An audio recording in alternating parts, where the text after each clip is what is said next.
I'm BJ with Real Property Management, and today's video is going to be how to keep good tenants and avoid costly turnovers.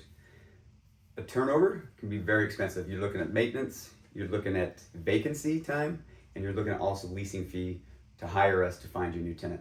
And so if we have a good tenant in that property, it's very important that we do everything we can to keep that tenant, especially keep them happy, especially if they're taking care of the property and they're paying fair rent.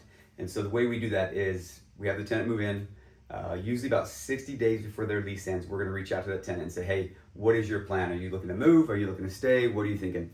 If they say, hey, we're looking to stay, we like the place, we'll reach out to you and say, hey, the market looks like it's done X, Y, and Z, so we recommend raising the rent a little bit, maybe keeping rent the same. Rarely do we say, let's drop the rent. The market in DC does very well, and so we typically can hold rent or increase. So if they're a really good tenant, I wouldn't look at increasing them too much unless the market's really gone up.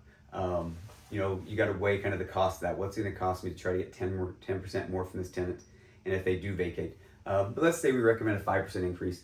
We'll reach out to the tenant and say, hey, the owner would love to keep you. We're looking at rent going up 5%. Here's the amount. And so there might be some back and forth negotiating there. The key is you want to make sure if that tenant's happy, they're taking care of the property. We're also in the property throughout the life of the lease. And so the way you keep that tenant happy is if there's issues that come up, you fix them quickly. And so you want to make sure there's preventative maintenance that was done before the tenant moved in, get the house in really good shape. You want a tenant that's going to view the house as their home. And the key is to have a really nice property for them to move into. They know you care, they're going to care more about the property.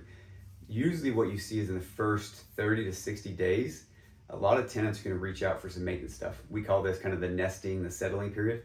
And what you find out is if you fix those items for the tenant, even though some of them might seem crazy, like, hey, I got a squeaky hinge, and you're like, I live there in the property, I dealt with that, I don't care. If we go in and fix that, that tenant knows you now care, you're going to fix stuff. And sometimes they're a little more in depth, disposal, that kind of stuff. But the key is you want to fix it, let the tenant know you care. They want to feel like their rent has value more than just a place to live, that they have an owner that takes care of the property.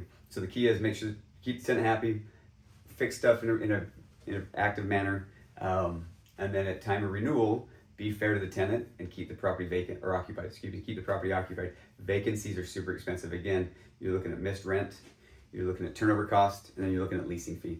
And so if you have a tenant that's taking care of the property and they're happy, we recommend doing what you can to keep them in the property to avoid those costs. Again, I'm BJ with Real Property Management. Thank you for watching. Check out our next video.